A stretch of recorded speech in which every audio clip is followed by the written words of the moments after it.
can work as a buffering system to lower the level of proton outside or inside of our cell. And the renal system, secretion, the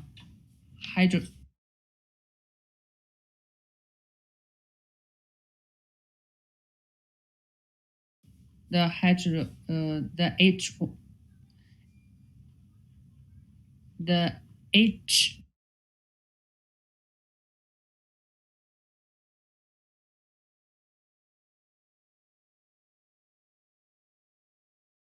can be excreted. The bicarbonate reabsorption, these two work together, can lead to acid excretion to lower the acid level in our system. Bone, release bone salt. In chronic metabolism acidosis, this will happen. And pay attention to at which moment ECF, lung, ICF, renal, or bone buffering system, or let's say balancing system or regulating system can work. The ECF works immediately when the acid and base is out of balance, and it takes minutes for lungs to work to get extra acid out. And when it comes to ICF, it's several hours have already passed when it started to function. And renal and bone, it takes days. And for bones, we need to release bone salt, so it takes much longer time. Buffering system. So please keep this in your mind. What buffering system we have in our body. ECF, SCF, RBC, and HPR, and including the proteins and the muscle cells get involved in it.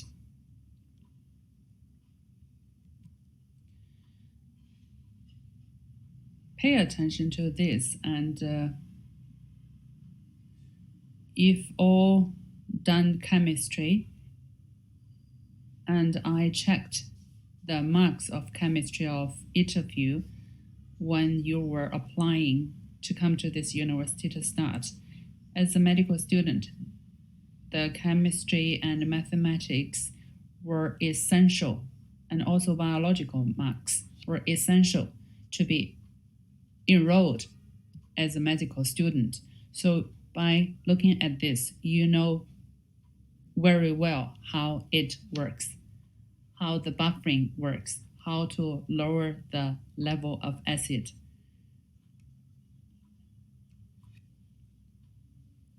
Henderson and Hansenbach equation.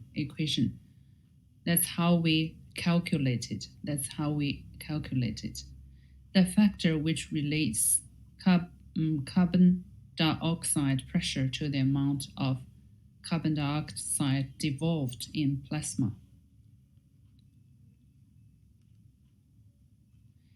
And the compensation effect of RBC. Primary changing, the carbon dioxide increase, and it goes into the RBC and combined together with water to become the carbonate. Then it can be divided into two parts, and the acid part, which is hydrogen,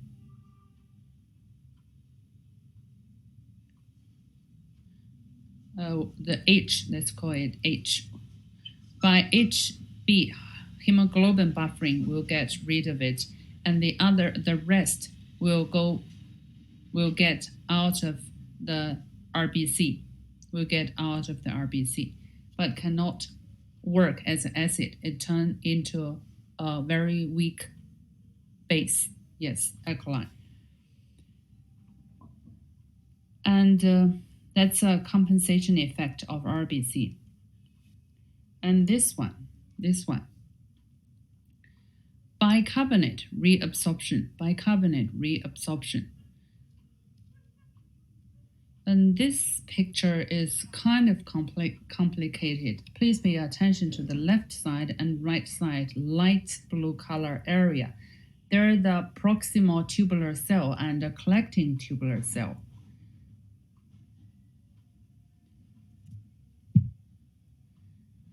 And in the proximal tubular cell, what exchange can happen?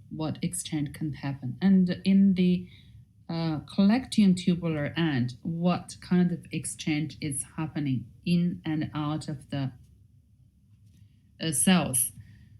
So in the middle is a tubular lumen. So eventually what's in the tubular lumen will become the content of the urine to be get rid of. So I expect you to do a very careful research on this page, and explain it to me as today's homework, how the bicarbonate reabsorption happens. Summary: buffers only provide a temporary solution. Like we see, it's just the acid and the alkali are moving from original location to other location. Is not permanently getting out of our body. So that's the buffers only provide a temporary solution. But kidney are the ultimate H ions balance. Slowing acting mechanism can eliminate any imbalance in H levels. Lung responds rapidly, take minutes, right?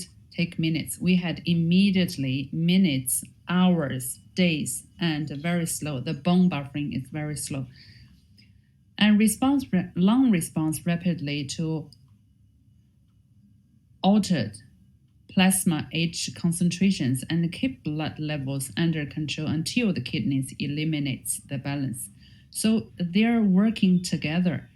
So in order to get a satisfactory result to balance the acid and base in our body. And the acid-base disturbance, how does this happen? The definition, that's what we need to know first. Definition of acid-base disorders. Pay attention to the left side. Which one is the acid? The red one. And the blue one stands for the bases. An acid-base disorder is a change in the normal value of extracellular pH that may result when renal or respiratory function is abnormal, or when an acid or base load overwhelms excretory capacities. It's beyond what they can do. That's a definition of acid and base disorders. We have simple acid-base disorders, and also we have complicated.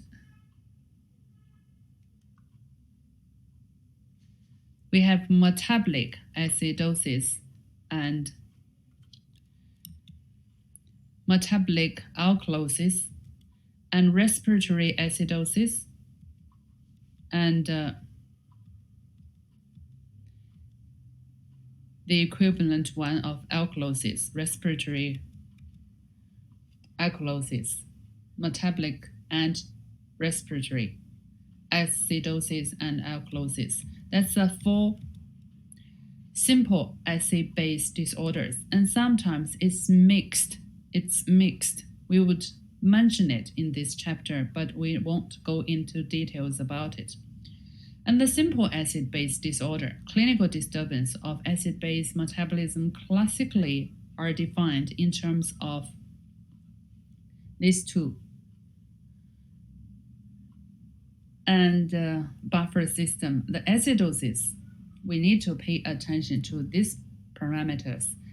Acidosis, process that increased H by increasing carbon dioxide pressure or by reducing HCO3 level in the blood. Alkalosis, process that reduced H by reducing carbon dioxide pressure or by increasing. So these two are opposite. And by Henderson-Hasselbalch equation, after calculation, the pH is related to these two parameters. Since carbon dioxide pressure is regulated by respiration, abnormalities that primarily alter the carbon dioxide pressure are referred to as a respiratory acidosis because it's highly related to the respiratory problem. And we call it respiratory acidosis and respiratory alkalosis, which has high carbon dioxide pressure and low carbon dioxide pressure. In contrast, HCO3 is regulated primarily by renal process. So any abnormalities that primarily alter the HCO3 are referred to as metabolic acidosis and metabolic alkalosis. So these are the four basic acid-base disorders we will go into details with together. Since the information of this acid-base disturbance or imbalance chapter is, it's lots of information in it, and it's related to chemistry. It takes time to digest. I think I'll just get to this part for this week, and I hope you can go back and review it very carefully. Make sure you understand all the parts I have explained in this week. So next week, you can catch up with me when we go further and to see more complicated things, to do the adventure about acid and base and what they can do and how come it got out of balance. How can we see or detect or find out the imbalance of this acid and base in our body?